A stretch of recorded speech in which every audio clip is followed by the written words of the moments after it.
जितने भी मुसलमान हैं वो अपनी जान बचाने के लिए जो है वो लालू जी को वोट करते हैं। और ये समाज के बहुत सारे लोग यहाँ पर मौजूद हैं। तो यहाँ पर हमारा एक आपसे एक दरखास्त है कि वो बात को सुन लिया जाए कि हजरत उमर बिन अब्दुल अजीज का जमाना था, जो पूरे धरती पर जो इंसाफ कायम था, किसी के साथ जुल्म नहीं होता था। तो उस जमाने में एक घाट पर शेर भी पानी पीता था और उसी घाट से एक साथ बकरी भी पानी पीते थे, जब इंसाफ कायम था। तो इस धरती से, इस खास तौर से हिंदुस्तान से इंसाफ का एकदम गला घोट दिया गया। और मुसलमान और हिंदुओं के दरमियान जो दूरी बनी हुई है समाज में, एक बहुत बड़ी खाई बनी हुई है, उसके लिए मैं आपसे एक जवाब चाहता हूँ। इतनी बड़ी आबादी है, इसमें आप उसके लिए क्या पैगाम देना चाहते हैं, वो पैगाम सुनना चाहते हैं। अपनी ओर से कोई पैगाम नहीं दूंगा, आपको एक पंक्ति जो मुझे हमारी समझ में है, जो पैगंबर ने बताया, आपके पैगंबर ने बताया कि जिस कौम को अपने रहनुमाओं की समझ ना हो उसके ऊपर जालिम हुक्मरानों को मुसल्लत कर दिया जाता है।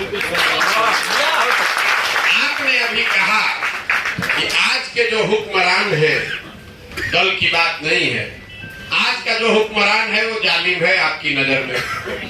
ठीक बात है, आप अपने पैगंबर की उसी कही हुई बात को आधा पढ़ रहे हैं, आधा नहीं पढ़ रहे हैं। आपसे गलती पहले हुई है, तभी तो आपके ऊपर जालिम। हम तो गलत हो सकते हैं, पैगंबर तो गलत नहीं हो सकते। तो मुसलमानों को इस बात की चिंतन करनी चाहिए। मुसलमानों को चिंता बहुत है, चिंतन नहीं है। आपने कहा कि हम भाजपा अपनी सुरक्षा के नाम पर वोट देते हैं लालू जी को, लेकिन उसी सुरक्षा के नाम पर जब आप किसी अपराधी को वोट दे देते हैं, तो वही अपराधी जाकर हिंदू समाज में भी तो किसी को मारता है, तो हिंदू समाज को भी तो अपने सुरक्षा का उतना ही हक है, इसीलिए वो भाजपा को वोट देता है। तो सामंजस्य तब बनेगा जो बात गांधी ने बताई कि जब मुसलमानों की सुरक्षा और हिफाजत की चिंता हिंदू करेगा और हिंदू की सुरक्षा की चिंता मुसलमान करेगा, तब तो न बात बनेगी। अभी तो आप अपनी सुरक्षा में लगे हुए हैं कि कोई बन जाए, भाजपा नहीं बने, चाहे वो क्रिमिनल बन जाए। जब वो क्रिमिनल बन के आता है जीत कर आपके वोट से, मुसलमानों के वोट से जब क्रिमिनल अपराधी जीत कर आता है, तो समाज में ये बात होती है, देखिए सब मुसलमान किसको जिता दिया है, हमको आके मार रहा है, तब तो आप उसको बचाने नहीं जाते। इसीलिए वो हिंदू मुस्लिम पोलराइजेशन होता है। आप भी, आपको अपने सुरक्षा का चिंता है, अपने हिंदू भाइयों की सुरक्षा का चिंता भी नहीं है।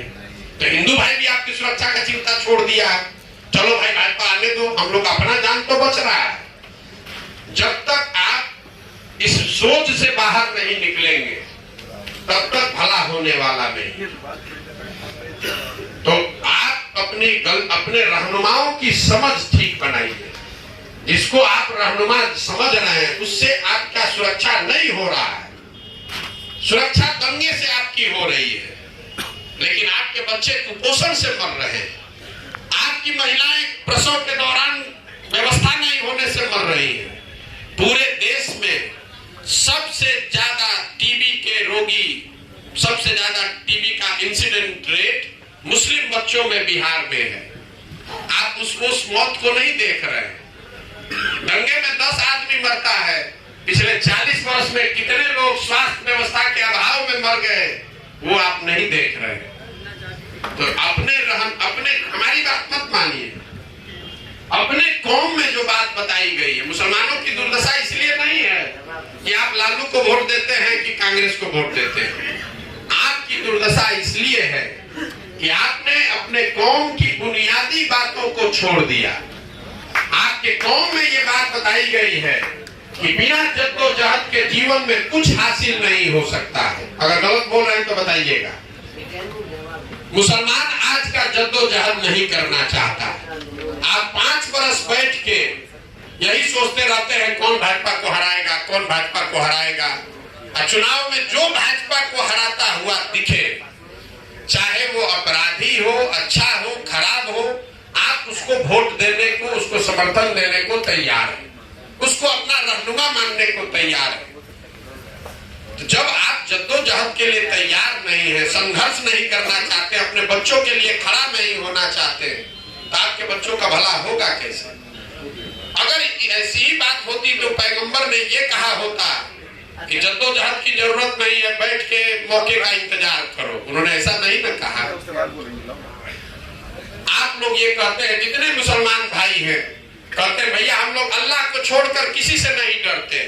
मैं आपके मुंह पर कह रहा हूँ, पूरे भारत में 10 बरस काम करके हमने देखा मुसलमानों से ज्यादा डरा हुआ कौन कोई नहीं। आपको भाजपा का इतना डर है कि आप किसी के साथ चलने को तैयार हैं उस डर के मारे। उस डर को दिमाग से निकालिएगा, आधी समस्या उसी दिन खत्म हो जाएगी। आप भाजपा को हराने की चिंता छोड़ दीजिए, आप कैसे जीतेंगे, अपने बच्चों के लिए अच्छी व्यवस्था कैसे बनाएंगे, ये ना चिंता करना चाहिए। 24 घंटा यही सोच रहे हैं भाजपा कैसे आ रहा है, भाजपा कैसे आ रहा है। तो जिसको हराने के चक्कर में लगे हैं वो तो आपको परेशान करेगा ही करेगा। जिसको जिताने के लिए आप वोट दे रहे हैं वो भी आपकी इज्जत नहीं कर रहा है, वो भी आपको आपका हक नहीं देगा। तो आप अपने कौम की बुनियादी बातों को समझिए, जद्दोजहद के लिए खड़े होइए, अपने बच्चों के भविष्य के लिए खड़े होइए। खाली बैठ के सोचते रहिएगा कि कोई आता मोदी को हरा देता तो हमारा ठीक हो जाता, ऐसा नहीं हो सकता है। मेरा यही सुझाव है, मानना नहीं मानना आपकी मर्जी है।